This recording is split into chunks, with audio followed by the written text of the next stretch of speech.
Welcome to Jerry's Fish Room. Alright guys, welcome back to Jerry's Fish Room. I'm so glad you could come and join me today. It's just absolutely, again, I can't thank you enough for the support of the channel and growing the hobby, helping me grow that hobby. So, you know, you'll hear it now, you'll hear it at the end. You know, if you like what you're seeing, give it a thumbs up.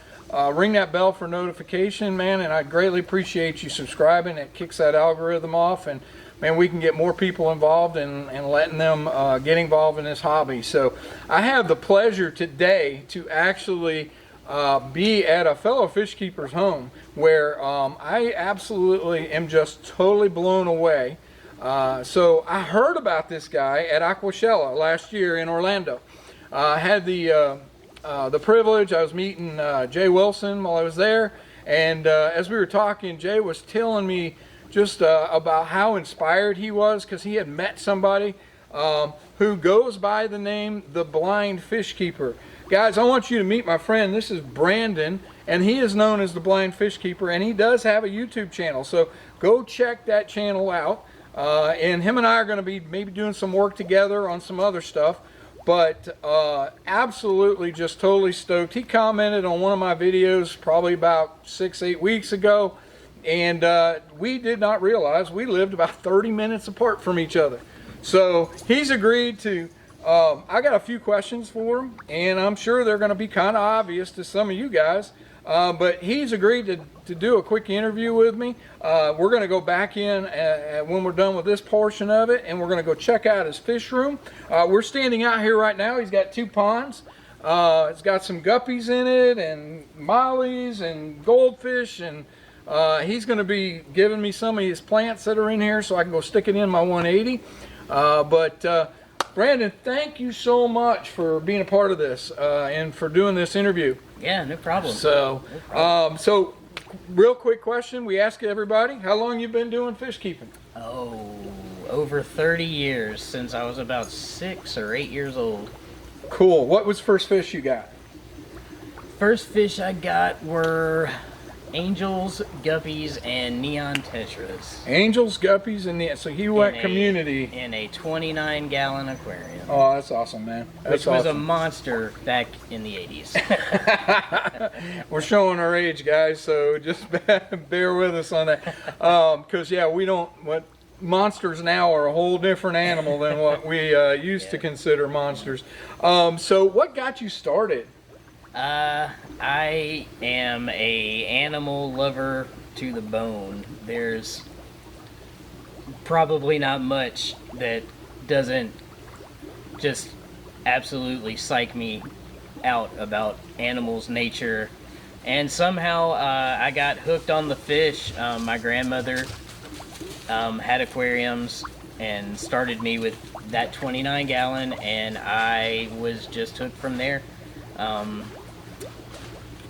Grew up in and around fish ever since. Even if I didn't have tanks at the time, I was always constantly in pet stores looking at fish. And of course back then there was no internet to research them online, but you find books and start reading magazines. And so I've always been in and around. In high school I had, oh god, so many tanks, just the 10-gallon tanks just lining my room. I had platies and even a couple of the more serious mistakes. I put a Pacu in one 10-gallon for a little while, and my very first Oscar was in a 10-gallon for a little while, but I did not keep them. I took them back to the fish store as soon as they got a little too big. But you know, you live and learn back in those days when you're just starting off. Oh, that's awesome, man. That's awesome. Yeah, it's just so cool to see people getting involved as kids and then kind of sticking with it. Definitely. You know, my story a little different. You know, I did it probably 15 years ago, but then kind of got out of it and jumped back in because basically a heart doctor said I needed a hobby to get rid of some stress. And man. You know, so, but everybody's story's different, why we get involved in, Right. In this hobby and so forth. So, what is your favorite fish? Oh man, I don't know that I necessarily have just a specific favorite. since about the early 2000s, I've been pretty heavy on the cichlid side of things.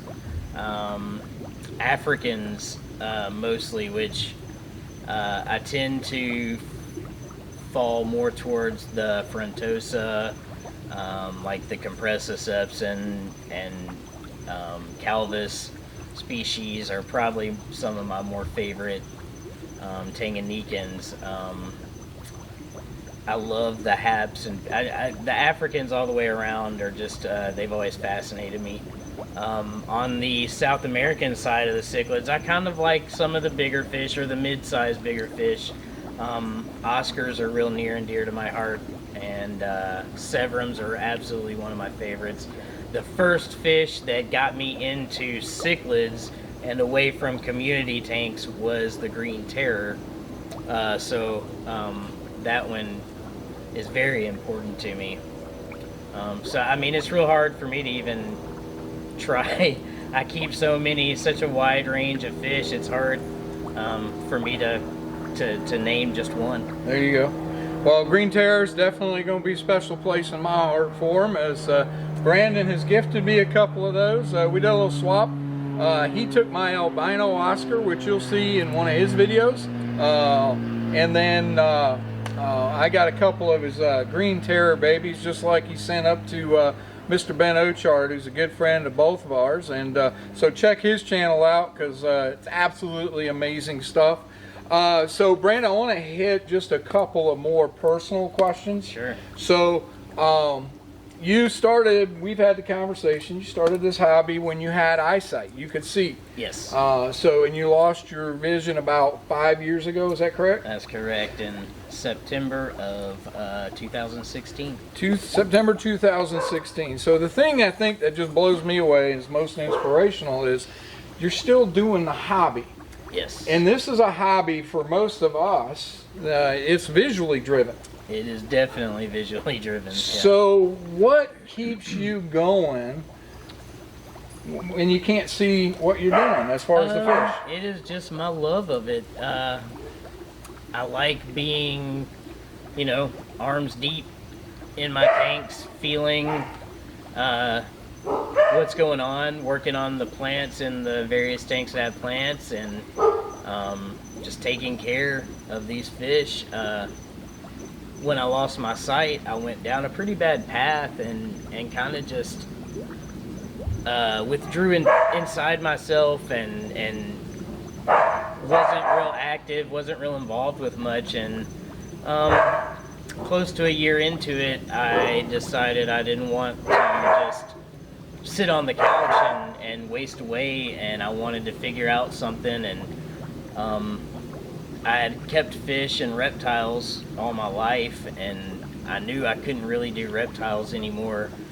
Some of the handling stuff and the people that would be helping me, they just refused to help me with reptiles. So I'd be in the same boat. Yeah, right. Yeah. I was watching some Camp Kennan videos one day, and if you don't know who he is, he's a pretty big time reptile advocate, tortoise and monitor lizards, mostly down in a little further south of here. But I got inspired listening to some of his videos and thinking to myself, hey, I bet I can keep up with a tortoise. And before you know it, I had ordered a little baby cherry-head tortoise, and it kind of just exploded from there. A few months later, I bought a 10-gallon aquarium, decided I was going to try and start with some guppies and see if I could just make it work and do some plants, because I could have my hands in there and feel, still be connected to the hobby that way. And it has exploded from there. Cool. That's awesome.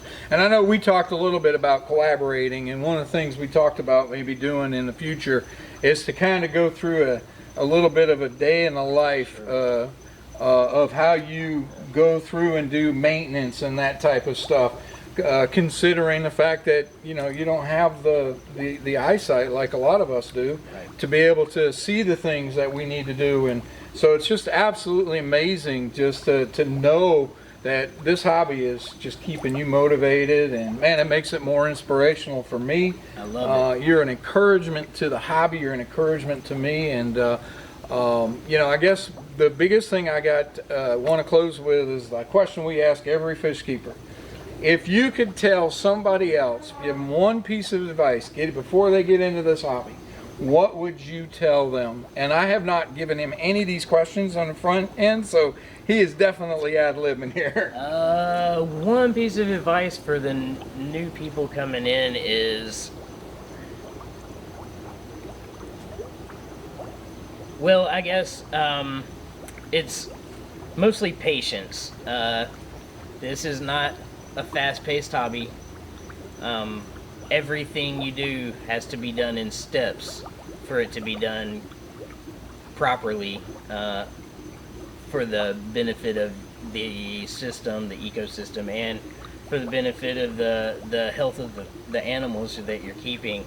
So patience, and more patience. On top of that, research. Don't just impulse buy something and think you're gonna be successful. And you know, a lot of people are and can do that, but do your research, be extremely patient, and don't get frustrated. Have fun with it. This is really not as daunting and overwhelming as it appears on the front end.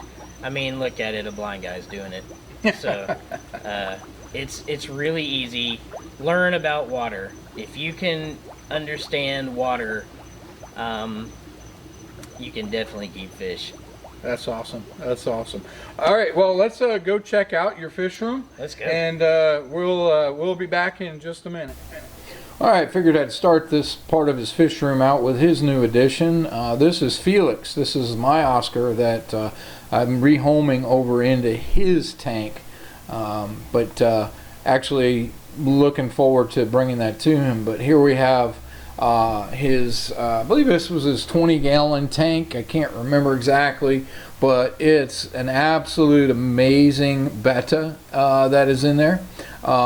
Just a cool looking guy. He's got some neons in there as well, some planted anubias and some driftwood. And here is Felix's new home. This is his 125. That is Jamie, his Oscar. And so that's where Felix is going to hang out.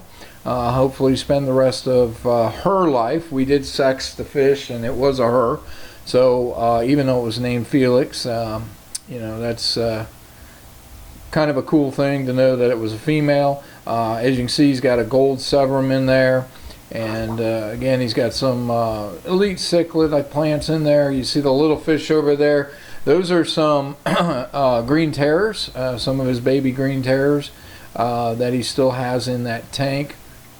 And we tried to catch those to bring some of them home with me. Unfortunately, these guys, man, as soon as Felix went in there, they went into hiding. As you can see, there's a very large pleco as well, but man, he's got about 4 or 5. And so here we move over to, I think this is his 55. I'm doing this as a voiceover, guys, and so I apologize if I don't remember everything. But again, man, one of these heavily planted tanks with some awesome looking Java fern. He's got some rainbows in there, some platies, you know, just absolutely amazing looking fish. And again, I just love the, man, I'll tell you, I wish I could get my planted tanks to look as good as his. Just been absolutely just an amazing looking tank, and love those rainbows. Know that just recently we talked, and he said that he was going to be pulling out some of those, and I'll probably get my hands on a few of those plants as well. You know, a wonderful looking community tank. Again, I can't remember everything that was in there. And here was again, I think a continuation of that same tank, if I'm not mistaken. He's got a nice little angel in there. If you look in the back, he's got a clown loach as well, probably about 3 inches or so. Down here over in the left corner, just some awesome looking cories. Man, I love the striations on those 2 cories. There's his Electra Blue Acara. we talked again today. That's one of the fish that I want to try to get into my tanks as well. But again, these rainbows are just looking absolutely amazing. Then we have, this is his green terror tank.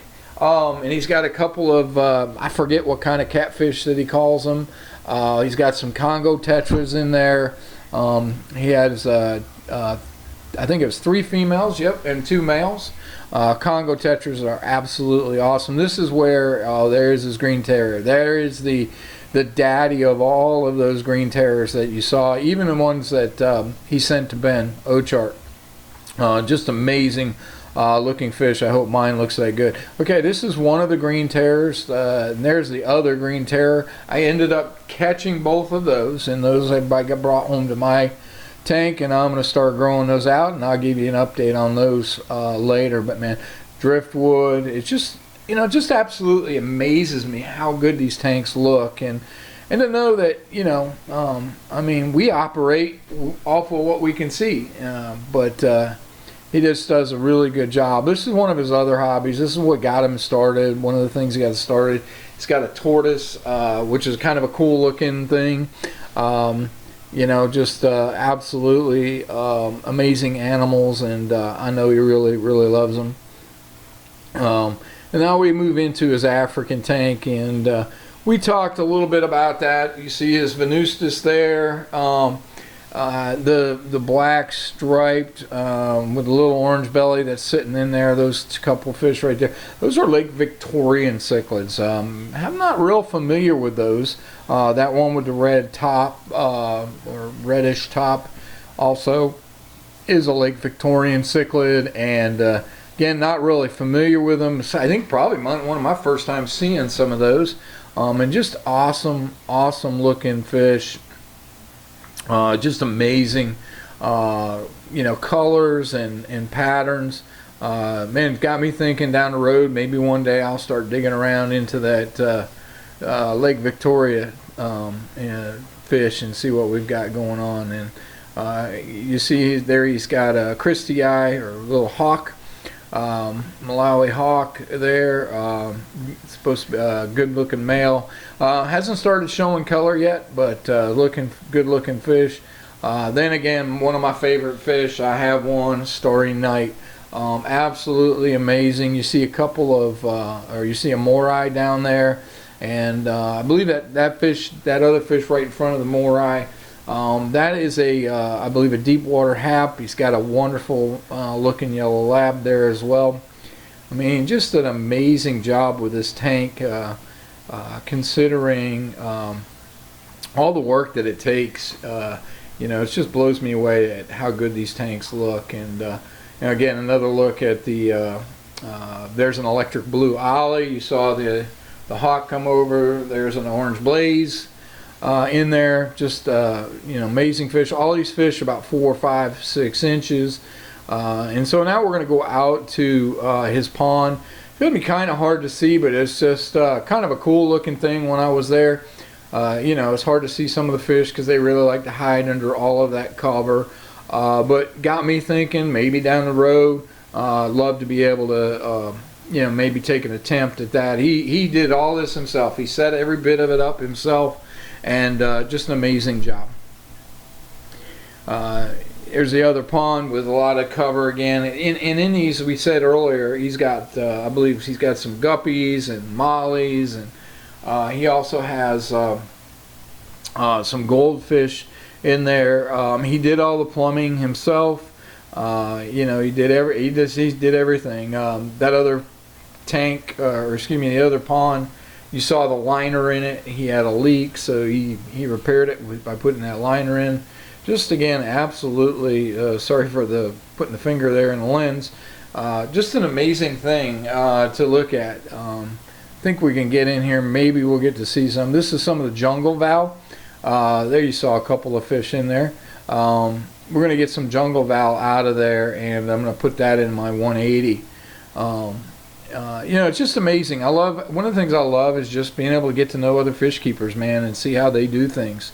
And their interests, because we can't do it all, and so this is a great way to experience the hobby at its fullest, is to just kind of check out what other people do. and to have that interaction with them, and you know, see what fish they like and what plants and projects that they do. And so I look forward to you know, spending some more time over at his place, checking his stuff out, talking and collaborating, doing some YouTube stuff. And again, it's just amazes me the work that he's put into this. All right, guys. Well, man, I hope you guys liked what you saw. Again, you know, he's been going through on a couple of the tanks. He had a couple of issues, and he had a couple of die-offs and stuff. So he's constantly working and spending time working on his tanks and building these things back up. And man, I don't know about you guys, but again, I can't tell you how stoked I am that, man, we're this close together. So we're definitely going to be hooking up and doing some stuff in the future. So remember, the Blind Fish Keeper, go check out his channel. Please, please, please subscribe, man. Guys, it's about all of us networking and growing this hobby. So go check his channel out. Go check out Ben's channel. Again, personal friend of both of us.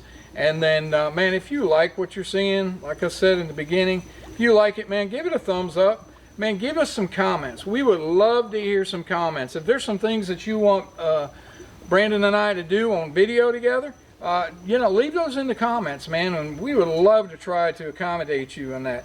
And man, subscribe. Hit that subscribe button. Ring that bell so you'll know every time a video drops, man. And let's grow this hobby, man. Let's just get all together and let's do this for the hobby. And so, guys, you know what's coming next. Wait for it.